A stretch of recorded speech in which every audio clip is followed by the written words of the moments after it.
Oi todo mundo, isso aqui é a aula 1 de 2020.2. Eu vou fazer uma versão depois desse PDF um pouquinho mais atualizada, com algumas correções e sem essas referências ao Google Meet aqui. Mas por enquanto a gente vai usar isso aqui. Deixa eu dar umas explicações a respeito do que é esse material daqui, o que a gente está aprendendo agora. Boa parte do que a gente vai ver em cálculo 3 tem a ver com trajetórias e superfícies. E para a gente pensar uma trajetória, bom, a gente vai começar pensando em trajetórias em R2, então aqui está o eixo X e aqui está o eixo Y. E uma trajetória é uma coisa assim, sei lá, digamos, tem uma mosca andando pelo seu R2 e ela está fazendo esse caminho daqui. E na verdade, esse gráfico daqui é o que a gente chama de traço da trajetória, e a trajetória mesmo ela tem muito mais informação do que isso. A trajetória tem que dizer em que momento a mosca está em cada ponto. Então a gente vai aprender a colocar umas anotações extras aqui, por exemplo, a mosca estava aqui quando t era igual a 0, ela estava aqui quando t é igual a 1, etc. Aqui quando t é igual a 2. Na verdade, a gente vai colocar só alguns pontos, mas esses pontos têm que ser suficientes para quem está olhando a trajetória conseguir entender a trajetória toda. Então as trajetórias vão ser regulares, de formas que a gente vai ver daqui a pouco. Elas vão ter, a maioria dos que a gente vai ver vão ter fórmulas mais ou menos simples. E aí um leitor esperto vai conseguir descobrir que, por exemplo, quando t é igual a 0,1, a mosca estava nesse ponto daqui. Opa. Eita. E a gente vai querer entender também o que é o vetor velocidade dessa mosca. Digamos que nesse momento, aqui, quando t é igual a 1, a mosca esteja andando nessa direção daqui muito rápido, assim. Quando t é igual a 2, ela está andando nessa direção daqui, mas bem mais devagar. Essa seta grande aqui indica... bom, esse vetor daqui indica a velocidade... a direção em que ela está indo, o sentido em que ela está indo, e o comprimento desse vetor diz a velocidade. Então a gente vai ter que aprender a interpretar isso e a gente vai trabalhar vários exemplos. Aqui a gente tem uma... esse vetor aqui tem comprimento, direção e sentido, e repara que o comprimento dele é bem menor do que esse. O comprimento vai indicar a velocidade, então nesse ponto aqui a velocidade da mosca é bem menor. Aqui eu vou estabelecer algumas convenções a respeito de como é que a gente vai desenhar pontos e vetores. E em alguns momentos eu vou pedir para vocês olharem vários livros diferentes e repararem como é que cada livro faz as coisas de uma forma um pouquinho diferente. Então a gente vai usar uma convenção para representar pontos e vetores em R2 e R3, por enquanto a gente está só em R2. Repara que nesse caso aqui, a gente tem essa seta em cima desse vetor daqui, e a gente não tem seta em cima disso.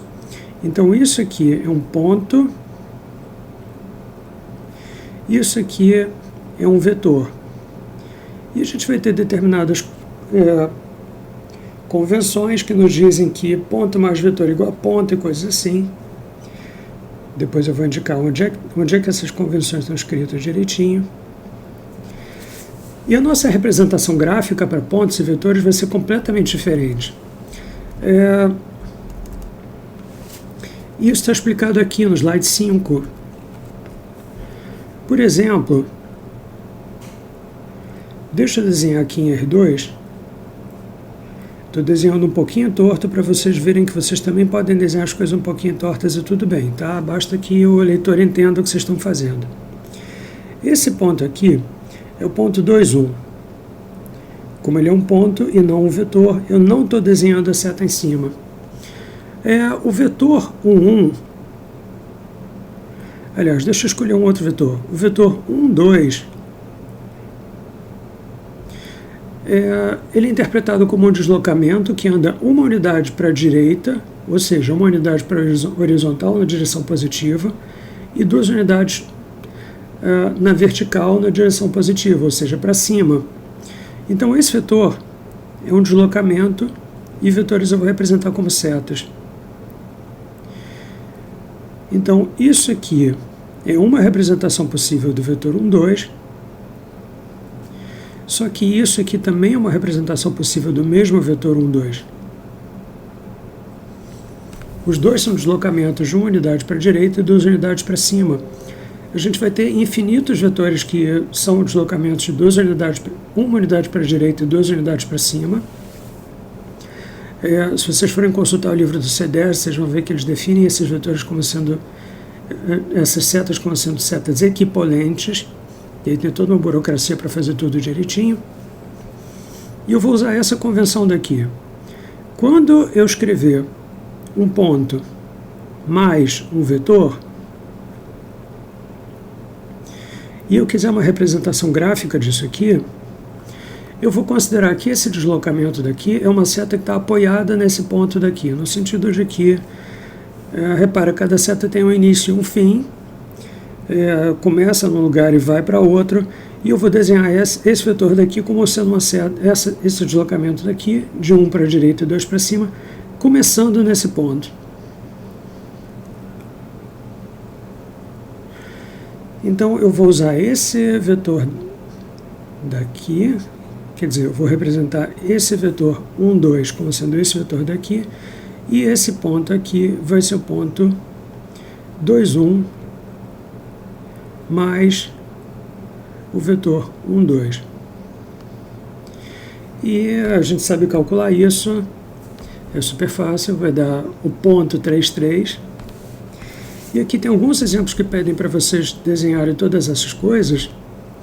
E o objetivo disso, não sei se vai dar para a gente chegar nesse objetivo no final da aula de hoje, é o seguinte: a gente vai querer desenhar determinadas parábolas. Deixa eu desenhar uma parábola aqui que não corresponde aos exemplos, que usa valores um pouquinho diferentes dos valores que eu pedi nos exemplos. Então aqui a gente tem uma parábola torta. Algumas pessoas devem ter visto parábolas tortas no final de geometria analítica e outras não. E a gente vai aprender a desenhar trajetórias aqui. Então a gente vai associar cada ponto dessa parábola a constante de tempo. Então digamos que aqui é t igual a 0, aqui é t igual a 1, aqui é t igual a 2, etc. E a gente vai aprender a desenhar os vetores de velocidade dessa parábola. Então, nessa trajetória daqui, nesse determinado momento, a gente está andando para cá com uma determinada velocidade, para cá a gente está andando para cá. Tá tudo mal desenhado, tá? Vocês vão caprichar um pouquinho mais do que isso. E a gente vai aprender a usar esses vetores de velocidade e esses pontos aqui da parábola para fazer aproximações bastante boas de uma parábola. E o truque é que esse vetor velocidade desenhado apoiado, desculpa, deixa eu ser mais preciso. Aqui a gente tem o ponto da parábola onde t igual a 0, a gente vai chamar ele de P0.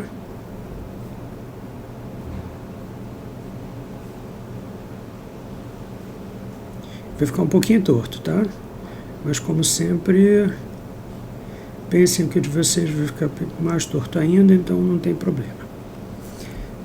Então, aqui a gente vai ter o ponto P0. E aqui a gente vai ter uma coisa que eu não sei se a gente vai ver hoje, mas se a gente não for ver hoje na aula que vem, que é que a gente vai ter o vetor velocidade dessa parábola aqui, e esse vetor velocidade vai ser a derivada dessa função P daqui.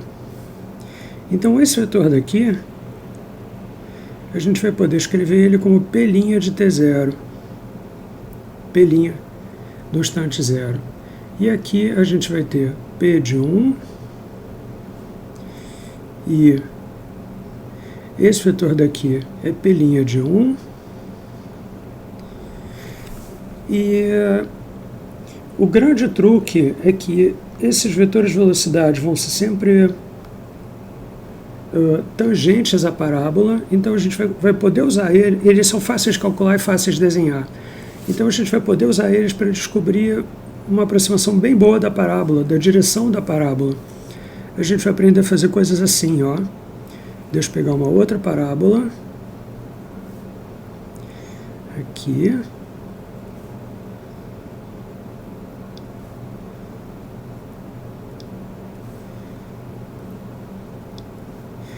A gente vai descobrir que nesse ponto aqui a parábola é tangente a esse tracinho, nesse ponto ela é tangente a esse tracinho, nesse ponto a esse.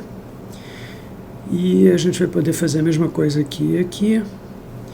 E aí a gente vai conseguir na mão, com certo cuidado, fazer uma aproximação bem boa da parábola para fazer ela passar exatamente por esses tracinhos na direção que os tracinhos estão indicando.